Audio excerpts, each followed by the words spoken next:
ഉമ്മൻചാണ്ടിയുടെ ഓർമ്മയ്ക്ക് മുന്നിൽ ആദരാഞ്ജലികൾ അർപ്പിച്ചുകൊണ്ട് പ്രണാമം അർപ്പിച്ചുകൊണ്ട് തുടങ്ങുകയാണ്. അദ്ദേഹം മരിച്ചിട്ട് ഇന്ന് ഒരു വർഷം തികയുകയാണ്. രാഷ്ട്രീയ കേരളത്തിൽ അദ്ദേഹത്തിൻ്റെ അസാന്നിധ്യം നിരവധി വിടവുകൾ സൃഷ്ടിച്ചിട്ടുണ്ട് അല്ലേ ശ്രീനാഥ്? തീർച്ചയായിട്ടും. പക്ഷേ ഉമ്മൻചാണ്ടിയെ പോലെ ജനകീയനായ ഒരു മുഖ്യമന്ത്രി കേരളത്തിന് ഉണ്ടായിട്ടില്ല എന്ന് തന്നെ പറയേണ്ടി വരും. ഒരു കാലഘട്ടത്തിൽ അദ്ദേഹം നടത്തിയിട്ടുള്ള പല പ്രവർത്തനങ്ങളും നമുക്കറിയാം. ജനസമ്പർക്ക പരിപാടിയാണെങ്കിൽ പോലും ജനങ്ങൾക്കിടയിലേക്ക് ഇറങ്ങിച്ചെന്ന് അദ്ദേഹം ആഹാരം കഴിക്കാൻ പോലും സമയം കണ്ടെത്താതെ, അല്ലെങ്കിൽ സാധാരണക്കാർ ഒപ്പം ഇരുന്ന് ആഹാരം കഴിച്ചുകൊണ്ട് നടത്തിയ ജനസമ്പർക്ക പരിപാടികൾ, അങ്ങനെ നിരവധി കാര്യങ്ങൾ ഉമ്മൻചാണ്ടിയെക്കുറിച്ച് ഓർക്കുമ്പോൾ നമുക്ക് ഓർമ്മ വരും. കഴിഞ്ഞ നിയമസഭാ തെരഞ്ഞെടുപ്പിനിടെ നടന്നൊരു സംഭവം ഓർമ്മയുണ്ട്. അതായത് പുതുപ്പള്ളിയിലെ ജനങ്ങളെല്ലാം കൂടെ കുഞ്ഞുഞ്ഞിനെ ഞങ്ങൾക്ക് തന്നെ സ്ഥാനാർത്ഥിയായിട്ട് വേണമെന്നും പറഞ്ഞുകൊണ്ടൊരു വലിയ സമരപരിപാടി അദ്ദേഹത്തിന്റെ വീടുമായിട്ട് ബന്ധപ്പെടുത്തി നടത്തിയിട്ടുണ്ട്. എനിക്ക് തോന്നുന്നു ഉമ്മൻചാണ്ടിയെ സ്നേഹിച്ചത് ജനങ്ങൾ സ്നേഹിച്ചു. അതെ, അതുപോലെ ഇടത് പ്രസ്ഥാനങ്ങളും ഇടതുപക്ഷവും ഉമ്മൻചാണ്ടി ഒരുപാട് സ്നേഹിച്ചിരുന്നു. നല്ല ബഹുമാനം കൊടുത്തിരുന്നു. ഉമ്മൻചാണ്ടിയെ പാരവച്ചത് മുഴുവൻ കോൺഗ്രസ്സുകാരായിരിക്കും. അത് തീർച്ചയായിട്ടും. അതെ, സോളാർ കേസിന്റെ ആരംഭം എങ്ങനെയായിരുന്നു? തീർച്ചയായിട്ടും സോളാർ കേസ് തുടങ്ങുന്നത് തന്നെ KPCC ഓഫീസിൽ ഒരു പരാതി എന്നതിന്റെ പുറത്താണ്. ക്രൂശിച്ച മൊത്തം ആരാണ്? ഈ പറയുന്ന പീഡിതയായ പെൺകുട്ടിയെ രംഗത്തേക്ക് ഇറക്കിയതരാ കോൺഗ്രസ് പാർട്ടി തന്നെയാണ്. കോൺഗ്രസ് പാർട്ടിയും കോൺഗ്രസ് മുന്നണിയിലുള്ള ആൾക്കാർ തന്നെയാണ് ആ പരിപാടിയിലെല്ലാം ചോദിച്ചു. ആ സമയത്ത് ആരോപിതനായ, അറിയാമല്ലോ പേരാരാണ്, അത് ഇന്ന് മന്ത്രിയാണ്. അപ്പോൾ അദ്ദേഹം നടത്തിയിട്ടുള്ള കുൽസിത പ്രവർത്തനങ്ങളൊക്കെ നമുക്ക് ഒരിക്കലും മറക്കാൻ കഴിയുന്നതല്ല. അദ്ദേഹത്തിന്റെ ഓർമ്മകൾക്ക് മുന്നിൽ നിന്നുകൊണ്ട് ഉമ്മൻചാണ്ടിയുടെ ഒരു അല്ലെങ്കിൽ ഉമ്മൻചാണ്ടിയുടെ ഒരു സ്വീകാര്യമായ സ്വഭാവം എല്ലാ ആളുകളെയും തന്നിലേക്ക് അടുപ്പിക്കുന്ന ഒരു കാന്തിക പ്രഭാവം ഉണ്ടായിരുന്നു. ജനങ്ങളെ തന്നിലേക്ക് അടുപ്പിക്കുന്ന ഒരു വലിയ ആകർഷണ സ്വഭാവം. അത് മനോരമയുടെ ബാലജന സഖ്യത്തിൽ ആയിരിക്കുമ്പോൾ തൊട്ട് ഏറ്റവും കൂടുതൽ മുഖ്യമന്ത്രി അല്ലെങ്കിൽ മരിക്കുമ്പോൾ പോലും മരിച്ച് ആ ശവമഞ്ചവും കൊണ്ട് അവിടെ അദ്ദേഹത്തിൻ്റെ പുതുപ്പള്ളിയിലേക്ക് പോകുമ്പോൾ വരെ ഉണ്ടായിരുന്നു. ഒരു പക്ഷേ എങ്കിൽ അതിനു മുമ്പ് EK നായനാരുടെ മരണയാത്ര, വിലാപയാത്ര ഇതുപോലെ ഉണ്ടായിരുന്നു. അത് 3 ദിവസം നീണ്ടു നിന്ന യാത്രയായിരുന്നു. തിരുവനന്തപുരം മുതൽ കണ്ണൂർ വരെ. ഇത് പുതുപ്പള്ളി വരെ ഏകദേശം 1.5 ദിവസം നീണ്ടു നിന്ന യാത്ര. ഏതായാലും അദ്ദേഹത്തിന്റെ വിടവ് ഈ തെരഞ്ഞെടുപ്പിലും നമ്മൾ കണ്ടിരുന്നു. ഇതുപോലൊരു ക്രൗഡ് പുള്ളറെ നഷ്ടപ്പെട്ട കോൺഗ്രസ് ജയിച്ചു വന്നു. അത് മറ്റു പല കാരണങ്ങളും കൊണ്ടാകാം. പക്ഷേ ജനക്കൂട്ടത്തെ നിയന്ത്രിക്കാനും ജനക്കൂട്ടത്തെ ഇത്രയധികം സ്നേഹസമ്പന്നമായി കൂടെ നിർത്താനും കഴിവുള്ള ഒരു നേതാവ് ഇപ്പോൾ കോൺഗ്രസിലില്ല. തീർച്ചയായിട്ടും അങ്ങനെ തന്നെ പറയേണ്ടി വരും. കാര്യം താരപ്രചാരകൻ ഇല്ലാത്ത ഒരു തെരഞ്ഞെടുപ്പ് പരിപാടികളായിരുന്നു ഈ ലോക്സഭാ തെരഞ്ഞെടുപ്പിൽ നമ്മൾ കണ്ടത്. ഉമ്മൻചാണ്ടിയെ പോലെ ഒരു വലിയ നേതാവ്, ഒരു പക്ഷേ അദ്ദേഹത്തിൻ്റെ വിടവ് പറഞ്ഞ പോലെ തന്നെ ഒരിക്കലും കോൺഗ്രസ് പാർട്ടിയെ സംബന്ധിച്ചിടത്തോളം നികത്താൻ കഴിയുന്ന ഒന്നല്ല. ഇപ്പം ഇരിക്കുന്ന ഒരാളെ പോലും ഈ സാധാരണക്കാർക്ക് വിശ്വാസമില്ലാതായിട്ടുണ്ട്. ഇപ്പം നമ്മൾ നോക്കിക്കഴിഞ്ഞാൽ VD സതീശനാണെങ്കിൽ പോലും, K സുധാകരനാണെങ്കിൽ പോലും, MM ഹസനോ, രമേശ് ചെന്നിത്തലയോ തുടങ്ങി നമുക്ക് പേരെടുത്ത് പറയാൻ പറ്റുന്ന നിരവധി കോൺഗ്രസ് പ്രവർത്തകർ നമ്മുടെ കേരളത്തിലുണ്ടെങ്കിൽ പോലും ഒരാളോട് പോലും പൊതുജനത്തിനൊരു വിശ്വാസമില്ല. അതേസമയം ഉമ്മൻചാണ്ടി എടുക്കെ ചെന്നൊരു കാര്യം പറഞ്ഞാൽ, പുതുപ്പള്ളിയിലെ അദ്ദേഹത്തിന്റെ വീട്ടിലോ അല്ലെങ്കിൽ ഇവിടുത്തെ പുതുപ്പള്ളി ഹൗസിലോ ചെന്നിട്ട് ഒരു കാര്യം അദ്ദേഹത്തോട് പറഞ്ഞാൽ ജനങ്ങൾക്ക് അദ്ദേഹത്തോട് തോന്നുന്ന ഒരു വിശ്വാസം ഉണ്ടായിരുന്നു, ഒരു സ്നേഹത്തിൽ പൊതിഞ്ഞൊരു വിശ്വാസം. അത് നേടിയെടുക്കാൻ എന്തോ ഇപ്പോഴത്തെ തലമുറയിലുള്ള അല്ലെങ്കിൽ ഇപ്പോ കോൺഗ്രസിന്റെ തലപ്പത്തിരിക്കുന്ന ആർക്കും അതിനുള്ള ഒരു ശേഷിയില്ല. എനിക്ക് തോന്നുന്നു K മുരളീധരന്റെ കയ്യിൽ ഒരു അപേക്ഷ കൊടുത്തു കഴിഞ്ഞാൽ ഒരുപക്ഷെ നടക്കുമെന്ന് ആളുകൾ വിശ്വസിക്കുന്നുണ്ട്. അതേ അവസരം KPCC പ്രസിഡന്റ് K സുധാകരന്റെ കയ്യിൽ ഒരു അപേക്ഷ കൊടുത്തു കഴിഞ്ഞാൽ അത് നടക്കുമെന്ന വിശ്വാസമില്ല. അതുപോലെ തന്നെ പ്രതിപക്ഷ നേതാവിന്റെ കയ്യിൽ കൊടുത്താലും നടക്കുമെന്ന വിശ്വാസം ജനങ്ങൾക്കില്ല. അതുപോലെ ഇങ്ങോട്ട് നോക്കുകയാണെങ്കിൽ മുഖ്യമന്ത്രിയുടെ കയ്യിൽ കൊടുത്താൽ ഒരുപക്ഷെ നടക്കുമെന്ന വിശ്വാസമുണ്ട്. ചില CPM നേതാക്കളുടെ കയ്യിൽ കൊടുത്താൽ നടക്കുമെന്നുണ്ട്. എന്നാൽ ചില CPM നേതാക്കളുടെ കയ്യിൽ കൊടുത്താൽ ആ വിശ്വാസമില്ല. അങ്ങനെ എന്നാൽ ഉമ്മൻചാണ്ടിയുടെ കയ്യിൽ ഏത് അർദ്ധരാത്രി കൊണ്ടു കൊടുത്താലും അതിനകത്ത് ഒരു തീരുമാനം ഉണ്ടാകും എന്ന വിശ്വാസം ആബാലവൃദ്ധ ജനങ്ങൾക്കുണ്ട്. അത് രാഷ്ട്രീയ പാർട്ടി വ്യത്യാസം ഉണ്ട് ഇല്ലാതെ തന്നെ ഇല്ല. CPM എന്നോ കോൺഗ്രസ് എന്നോ RSS എന്നോ BJP എന്നോ ഒരു വ്യത്യാസം ഇല്ലാതെ തന്നെ ഈ ഉമ്മൻചാണ്ടി എല്ലാ ആളുകൾക്കും വേണ്ടി പ്രവർത്തിച്ചിരുന്നു. അതിന്റെ ഉദാഹരണമാണ് ജനസമ്പർക്ക പരിപാടി. ഈ ജനസമ്പർക്ക പരിപാടി അട്ടിമറിക്കാനാണ് നവകേരള സദസ്സ് കൊണ്ടുവന്നത്. പക്ഷെ അത് 8 നിലയിൽ പൊട്ടിപ്പോയി. 8 നില പൊട്ടിയതിന് കാരണമുണ്ട്. അവിടെ മുഖ്യമന്ത്രി ഒരു സാധാരണക്കാരനായി മാറുമ്പോൾ ഇവിടെ മുഖ്യമന്ത്രിക്ക് യാത്ര ചെയ്യാൻ വേണ്ടി നവകേരള ബസ് പോലെയുള്ള ഒരു വണ്ടി, ഭാരത് ബെൻസിന്റെ ഒരു ബസ് എടുക്കുന്നു. അത് ഭയങ്കര ആഡംബരത്തോടു കൂടി AC ഒക്കെ ചെയ്ത് മുഖ്യമന്ത്രിക്ക് ഒരു സീറ്റ്, മന്ത്രിമാർക്ക് സീറ്റുകൾ, പിന്നെ ഒരു കോൺഫറൻസിങ്ങിന് വേണ്ടിയിട്ടുള്ള അങ്ങനെ കുറെ പരിപാടികളുമായിട്ട് ബന്ധപ്പെട്ട് നവകേരള ബസ് ഓടുന്നു. അവിടെ പൗരപ്രമുഖരുമായിട്ട് പ്രശ്നം. അതിന്റെ കോമഡി എന്ന് പറഞ്ഞാൽ AK ബാലൻ ഈ ബസ് ഇറക്കി കൊണ്ടുവന്നപ്പോൾ AK ബാലൻ പറഞ്ഞു, ഇതൊരു മ്യൂസിയമാണ്, ഇത് നമ്മൾ ഈ ബസ് ഈ ഉപയോഗം കഴിഞ്ഞാൽ നമ്മളിത് മ്യൂസിയത്തിൽ പ്രദർശിപ്പിക്കും. അപ്പോൾ ജനത്തിരക്കായിരിക്കും ബസ് കാണാൻ. അതെ അതെ. അത് കഴിഞ്ഞ് വേറൊരാൾ പറഞ്ഞു ഇത് നമ്മൾ ബസ് നിരത്തിൽ ഓടിക്കാൻ കൊടുക്കും, വാടക ഇനത്തിൽ കുറെ കിട്ടും. ഈ കഴിഞ്ഞ ദിവസം വാർത്ത കണ്ടു, ഇതിനെ കാണാനും ആളില്ല, കയറാനും ആളില്ല. കോഴിക്കോട് നിന്ന് ബാംഗ്ലൂരിലേക്കുള്ള ട്രിപ്പ് മുടങ്ങി. എന്തൊരു ദുരന്തമാണില്ലേ, ദുരന്തം. അതെ, ദുരന്തം തന്നെ.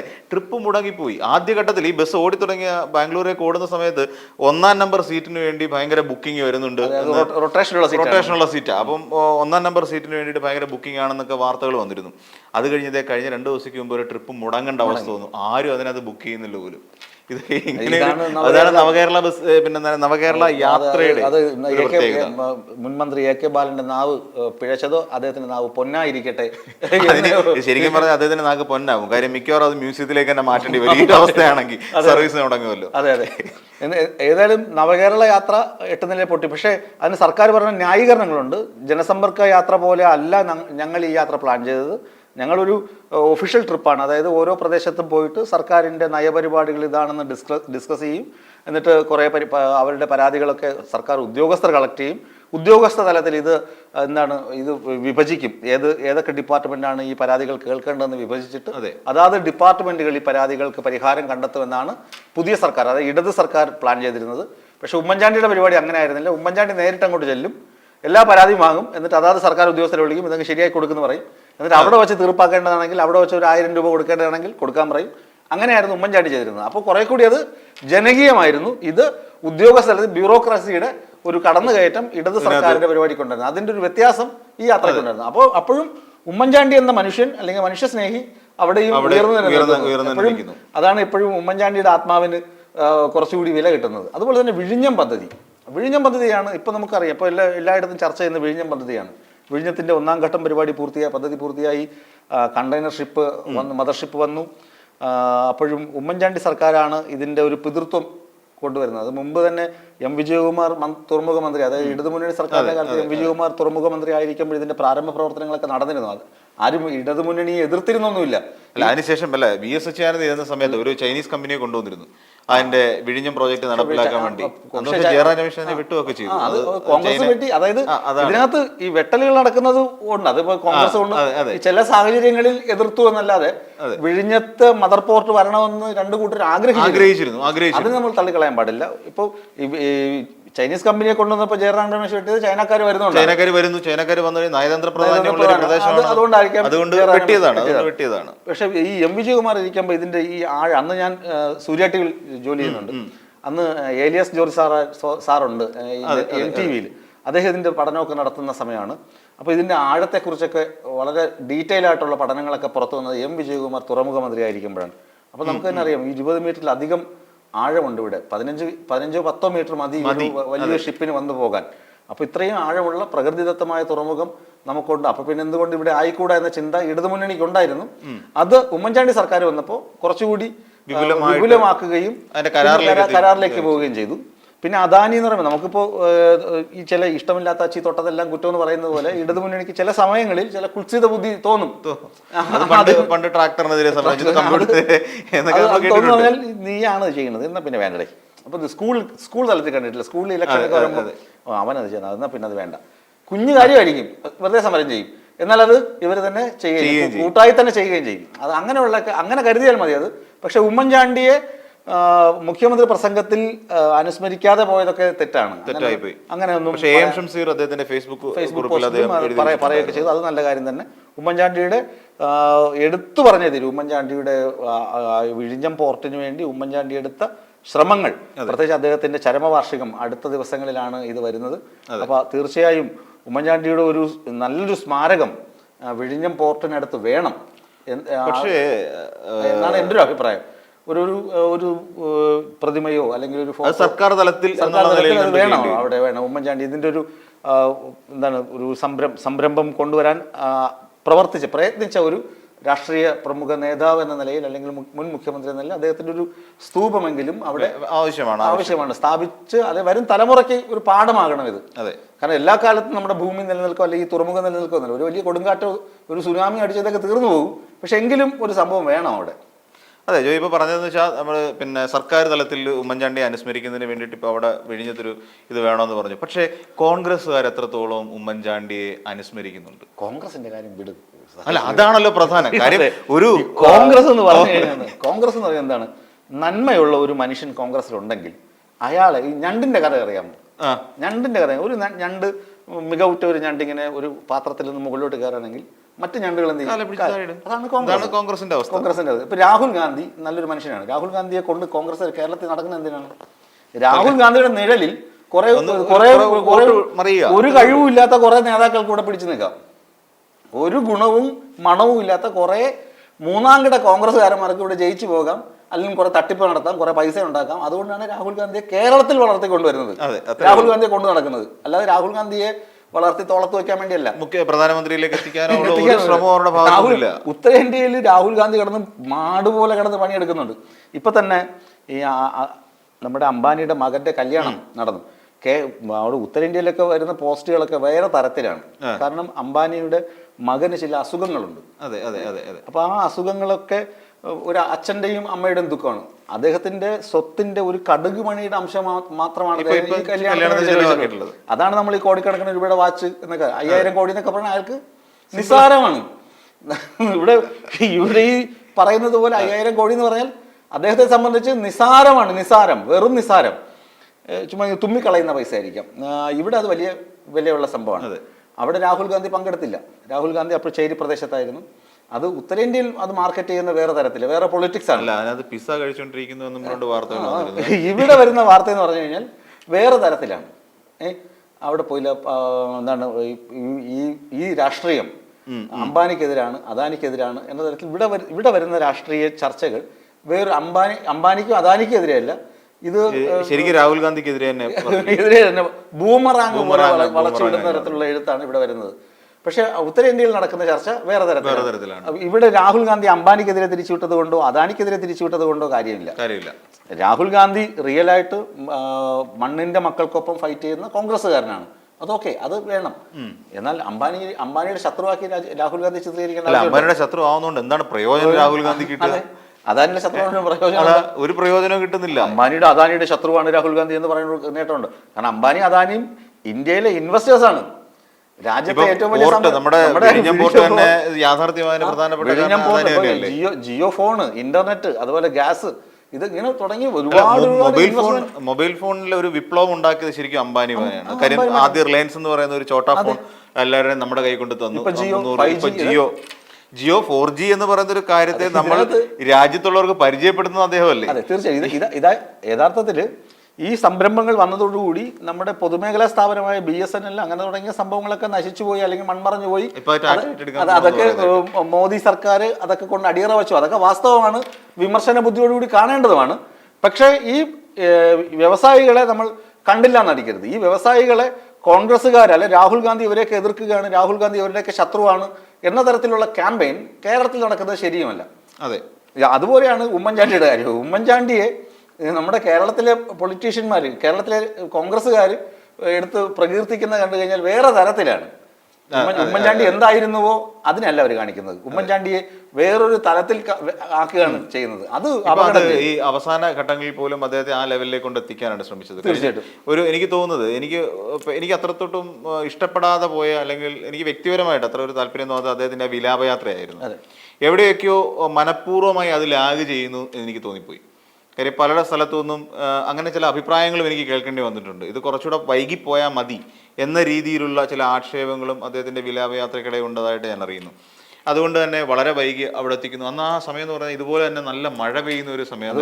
ചില നേതാക്കൾ ഇടപെട്ടിട്ട് അദ്ദേഹത്തിന് ചികിത്സ നിഷേധിക്കാനുള്ള ശ്രമങ്ങൾ, നിഷേധിച്ച ശ്രമങ്ങൾ, ഇതൊക്കെ പ്രാർത്ഥനയിലൂടെ അദ്ദേഹത്തിന്റെ രോഗം ഭേദമാകുമെന്ന് പറയുന്ന രീതിയിൽ അങ്ങനെ കുറെ വിവാദങ്ങൾ ഉണ്ടായിട്ടുണ്ട്. അവസാന നാളുകളിൽ അദ്ദേഹം ഒത്തിരി ഒരുപാട് വേദന, മാനസികമായിട്ടും ശാരീരികമായിട്ടും അദ്ദേഹം എനിക്കൊന്ന് ശാരീരികമായി അദ്ദേഹം അനുഭവിച്ച വേദനയുടെ ഇരട്ടി അദ്ദേഹം മാനസികമായിട്ട് അനുഭവിച്ചിട്ടുണ്ട്. ഒരുപക്ഷെ ആ സമയത്തൊക്കെയും മുഖ്യമന്ത്രി പിണറായി വിജയനും ഇടത് നേതാക്കളും അദ്ദേഹത്തെ പോയി കാണുകയും MV ഗോവിന്ദൻ മാസ്റ്റർ ഉൾപ്പെടെയുള്ള ആളുകൾ പോയി ആശ്വസിപ്പിക്കുകയൊക്കെ ചെയ്തിട്ടുണ്ട്. വളരെ പോസിറ്റീവായിട്ട് തന്നെയായിരുന്നു അവരെല്ലാവരും. തീർച്ചയായിട്ടും.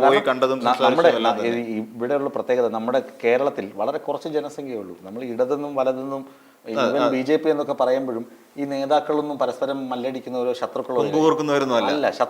ശത്രുത ഇലക്ഷൻ സമയത്തുള്ള ശത്രുതയേ ഉള്ളൂ.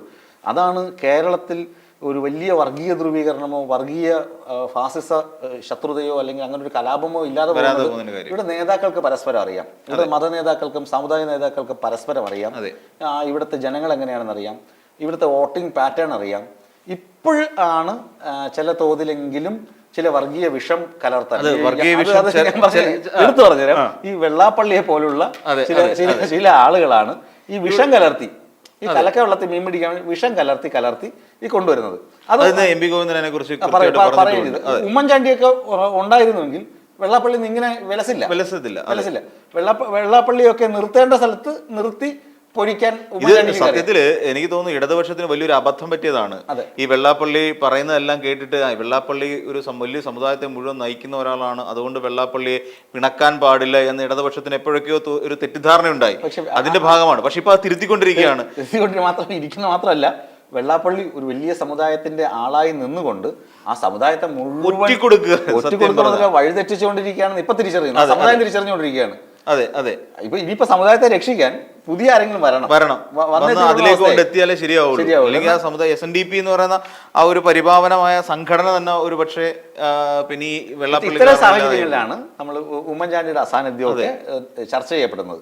ഉമ്മൻചാണ്ടിയുടെയും ഇ കെ നായനാരൊക്കെ ഉണ്ടായിരുന്നെങ്കിൽ സ്വതസിദ്ധമായ ശൈലിയിലൂടെ തമാശകളിലൂടെയൊക്കെ ഈ മുറിവുകളെ ഒക്കെ ഉണക്കി കൊണ്ടുപോകുമായിരുന്നു. എല്ലാവരും ഒത്തൊരുമിച്ച് കൊണ്ടുപോകാനുള്ള ശക്തി ഇവർക്കൊക്കെ ഇ കെ നായനാരും എനിക്ക് തോന്നുന്നു ഭയങ്കര നമുക്ക് എപ്പോഴും ഇഷ്ടം തോന്നുന്ന ചില നേതാക്കന്മാരുണ്ടല്ലോ. നമുക്ക് മാധ്യമപ്രവർത്തകർക്ക് പൊതുവെ നമുക്കൊരു അടുപ്പം, മാനസികമായ ഒരു അടുപ്പം തോന്നുന്ന നേതാക്കന്മാർ ഒരാൾ ഇദ്ദേഹം തന്നെയാണ്, ഇ കെ നായനാരാണ്. രണ്ടാമത് നമുക്ക് അങ്ങനെ അടുപ്പം തോന്നി ഉമ്മൻചാണ്ടിയോട്. പക്ഷെ നമുക്ക് പിണറായി വിജയനോടൊക്കെ അങ്ങനെ ഒരു അത്രയും ഒരു കലർന്ന ഒരു അടുപ്പം നമുക്ക് തോന്നിയിട്ടില്ല. അതിന് തോന്നാത്തതിന് കാരണം അദ്ദേഹത്തിന്റെ ഒരു റിജിഡ് ആയിട്ടുള്ള ഒരു ക്യാരക്ടറാണ്. പിണറായി വിജയൻ സഖാവ് അങ്ങനെ റിജിഡ് ആയിട്ടുള്ള ക്യാരക്ടറോ മുഷ്ടി ചുരുട്ടി ഭയങ്കര ദേഷ്യത്തോടെ പെരുമാറുന്ന അദ്ദേഹത്തെ അറിയാത്തത് കൊണ്ടാണ് തോന്നുന്നത്. ഒന്ന് നമുക്ക് ദൈനംദിന അദ്ദേഹത്തെ പോയി കാണേണ്ടതിൽ ആവശ്യമുണ്ടോ? ഇല്ല. ദൈനംദിന അദ്ദേഹത്തെ പോയി ശല്യപ്പെടുത്തേണ്ട ആവശ്യമുണ്ടോ? അദ്ദേഹം ചെയ്യുന്ന ജോലികൾ നോക്കും. അദ്ദേഹം എന്ത് മനോഹരമായിട്ട് സംസ്ഥാനത്തെ ഭരിക്കുന്നു. അദ്ദേഹം എന്തുമാത്രം വികസന പ്രവർത്തനങ്ങൾ കൊണ്ടുവരുന്നു. ഇപ്പോൾ ആളുകൾ വിമർശിക്കുന്ന അല്ല, അദ്ദേഹത്തിന്റെ കുടുംബത്തിന് വേണ്ടി ചെയ്യുന്നു. അദ്ദേഹത്തിന് കോടികളുടെ ആസ്തിയുള്ള വീടുണ്ട്. അങ്ങനൊന്നുമില്ല. SNC ലാവ്ലിൻ കേസ് അദ്ദേഹത്തിന് CBIയുടെ ഒത്താശയുണ്ട്. സുപ്രീം കോടതി കേസ് മാറ്റി വെക്കുന്നു എന്നൊക്കെ. ഒരു കേസ് മാറ്റി വെക്കുന്നതിനുള്ള നൂലാമാല എന്തൊക്കെയാണെന്ന് ഈ വിമർശിക്കുന്ന ഏതെങ്കിലും എംബോക്കികൾക്ക് അറിയാവോ? എംബോക്കി എന്ന വാക്ക് നമ്മൾ എഡിറ്റർ വെട്ടിക്കളയും. ആർക്കെങ്കിലും അറിയാവോ എന്തുമാത്രം നൂലാമാലയുണ്ട്? അങ്ങനെ ആരെങ്കിലും അത് പിണറായി വിജയൻ പോയി പറഞ്ഞു കഴിഞ്ഞാൽ അത് കേൾക്കുമോ? അല്ലെ, പിണറായി വിജയനും നരേന്ദ്രമോദിയും തമ്മിലൊരു ലിങ്ക് ഫെഡറൽ സിസ്റ്റത്തില് ഒരു മുഖ്യമന്ത്രി പ്രധാനമന്ത്രി തമ്മിലൊരു ബന്ധം ഉണ്ടാവും. സ്വാഭാവികം. അതെ. എന്നാ പിന്നെ നമ്മുടെ ഈ ഗവർണറും മുഖ്യമന്ത്രി തമ്മിൽ ഭയങ്കര ബന്ധമാണോ? നമ്മൾ കണ്ടാൽ കടിച്ചു കീറുന്നതാണ്. അവർ തമ്മിൽ ബന്ധമുണ്ടോ? അപ്പോൾ ഇതൊക്കെ പറയുന്നത് വിമർശിക്കുന്നവർക്ക് വിമർശിച്ചുകൊണ്ടിരിക്കാം. പിണറായി വിജയൻ അടുത്തറിയുന്നവർക്ക് അറിയാം അദ്ദേഹം അങ്ങനെ കടിച്ചു കീറുന്ന വ്യക്തിയല്ല. നയപരമായി പോകും. അദ്ദേഹം ഇടത് മുന്നണിയുടെ സ്വഭാവം കൃത്യമായി കീപ്പ് ചെയ്യുന്ന ആളാണ്. CPMന്റെ നയം കൃത്യമായി പാലിക്കുന്ന ഒരാളാണ്. ഞാൻ നമ്മൾ തുടങ്ങിയത് ഉമ്മൻചാണ്ടിയുടെ അനുസ്മരണത്തിൽ നിന്നാണ്. ഇപ്പോഴും ഞാൻ ഉറപ്പിച്ചു പറയാം, ഈ വെള്ളാപ്പള്ളിയുടെ കാര്യമൊക്കെ പറഞ്ഞല്ലോ, ഈ ഇ കെ നായനാര്, ഉമ്മൻചാണ്ടി ഇവരൊക്കെ ഉണ്ടായിരുന്നെങ്കിൽ വെള്ളാപ്പള്ളിയെ പോലുള്ള കള്ളനാണയങ്ങളെ ഇതിനു മുന്നേ തന്നെ കഴുത്തിന് പിടിച്ച് പുറത്തു തള്ളിയത്. കാര്യം ഇപ്പം ആ തിരിച്ചറിവിലേക്ക് എത്താൻ എനിക്ക് തോന്നുന്നു CPMന് ഇടതുപക്ഷത്തിന് 8 വർഷം കാത്തിരിക്കേണ്ടി വന്നു. തീർച്ചയായിട്ടും 8 വർഷം ആ തിരിച്ചറിവ് ഉണ്ടാകാൻ വേണ്ടി. അത് ഇനിയെങ്കിലും ആ ഒരു തിരുത്തലുണ്ടായി ഈ വെള്ളാപ്പള്ളി ആലപ്പുഴ മണ്ഡലത്തിലേക്ക് ഒരു സ്ഥാനാർത്ഥിയെ നിർത്തണമെങ്കിൽ വെള്ളാപ്പള്ളിയുടെ അത് അനുമതി വേണം. ഈ സ്ഥാനാർത്ഥി വേണം. വെള്ളാപ്പള്ളി തീരുമാനിക്കുന്ന സ്ഥാനാർത്ഥി ചാണ്ടി ഉണ്ടായിരുന്നില്ല NCPയുടെ തോമസ് ചാണ്ടി. അദ്ദേഹത്തിന് അനിയൻ വേണോ എന്നൊക്കെ പോയി തർക്കമൊക്കെ ഉണ്ടാകുമ്പോഴേക്കും ചെന്ന് നിൽക്കും ഇയാൾ എന്ത് വെള്ളാപ്പള്ളി എന്ത് പറയുന്നു. അപ്പോൾ ഉമ്മൻചാണ്ടി, ഞാൻ പറഞ്ഞു ഉമ്മൻചാണ്ടിയും നയനാരൊക്കെ ഉണ്ടായിരുന്നെങ്കിൽ ഈ വെള്ളാപ്പള്ളിയുടെയൊക്കെ കഥ എന്നേ കഴിഞ്ഞാലേ. കാരണം ഈ കള്ളനാണയങ്ങളെയൊക്കെ പിടിച്ച് പുറത്താക്കിയേനെ. അതൊക്കെ തന്നെയാണ് ഉമ്മൻചാണ്ടിയുടെ വിടവ് ചൂണ്ടിക്കാണിക്കുന്നത്. ഉമ്മൻചാണ്ടി ഇല്ലാത്ത ഒരു നയതന്ത്രം എന്ന് പറയുന്നത് അദ്ദേഹത്തിന് വളരെ വലുതായിരുന്നു. തീർച്ചയായിട്ടും ഒരാളെ ഹാൻഡിൽ ചെയ്യേണ്ട രീതി എങ്ങനെയാണ്, അയാളെ ആ രീതിയിൽ തന്നെ നമുക്ക് ഹാൻഡിൽ ചെയ്യണം തുടങ്ങിയ കാര്യങ്ങളെ കുറിച്ച് വളരെ വ്യക്തമായി ഒന്ന് ഉറപ്പിച്ചു പറയാം. ഉമ്മൻചാണ്ടിയൊക്കെ പിന്നിൽ നിന്ന് കുത്തിയത് CPM കാരല്ല. അല്ല ഉദാഹരണം പറയുകയാണെങ്കിൽ അന്ന് ചീഫ് വിപ്പിന്റെ സ്ഥാനത്തിരിക്കുന്ന ഒരാളുണ്ടായിരുന്നു, PC ജോർജ്. ആ PC ജോർജ് ഇദ്ദേഹത്തെ കുറിച്ച്, ഉമ്മൻചാണ്ടിയെ കുറിച്ച് പറഞ്ഞ പരാമർശം CPM-ലുള്ള ഒരാള് പോലും ഒരു പൊളിറ്റിക്കൽ വെപ്പണായി പോലും ഉപയോഗിച്ചിട്ടില്ല. ന്യൂസ് റൂമിലാണ്, ഞാൻ ഡെസ്കിൽ ഇരിക്കുമ്പോൾ ഉമ്മൻചാണ്ടി നിയോഗിച്ച കമ്മീഷൻ, അതെ, ആ കമ്മീഷന്റെ മുന്നേ 14 മണിക്കൂറൊക്കെ ചെന്നിരുന്ന് ഒരു മുഖ്യമന്ത്രി ചെന്നിരിക്കുവാണ്. ഞാൻ നിയോഗിച്ച കമ്മീഷന്റെ മുന്നേ ഇങ്ങനെ പോയിരുന്ന് മൊഴി കൊടുക്കുന്നതാണ്. അയാൾ കള്ളം കാണിച്ചിട്ടുണ്ടെങ്കിൽ ഒരിക്കലും പോയി അവിടെ ഇരിക്കില്ല. അതെ, ആ കമ്മീഷന്റെ മുന്നേ പോയി ഇരിക്കത്തില്ല. 14 മണിക്കൂർ അദ്ദേഹം സഹകരിച്ചു. എന്നിട്ടും തിരുവഞ്ചൂർ രാധാകൃഷ്ണൻ പലതും പറയുന്നുണ്ടായിരുന്നു. തിരുവഞ്ചൂർ രാധാകൃഷ്ണൻ ഇപ്പം ഒക്കെ മാറ്റി പറയുന്നുണ്ട്. ഈ PC ജോർജ്, അതുപോലെ വേറെ ചില ആളുകൾ, PC ജോർജ് ഇപ്പോഴും തിരുവഞ്ചൂർ തന്നെ ചതിയല്ലേ, ചതിയാണ്. തിരുവഞ്ചൂരിന്റെ പേര് പരസ്യമായി വന്നതുകൊണ്ടാണ് നമ്മളിപ്പോൾ പറയുന്നത്. എങ്കിലും ഇപ്പൊ തന്നെ ഉറപ്പിച്ചു പറയാവുന്ന കാര്യങ്ങൾ, ഉമ്മൻചാണ്ടിയോട് നീതികേട് കാട്ടിയത്, ഈ 1 വർഷം തികയുമ്പോൾ ഉമ്മൻചാണ്ടിയോട് നീതികേട് കാട്ടിയത് അദ്ദേഹത്തിനോട് ഒപ്പം നിന്ന് അദ്ദേഹത്തെ പിന്നിൽ നിന്ന് കുത്തിയത് കോൺഗ്രസ് പാർട്ടിക്കാർ തന്നെയാണ്.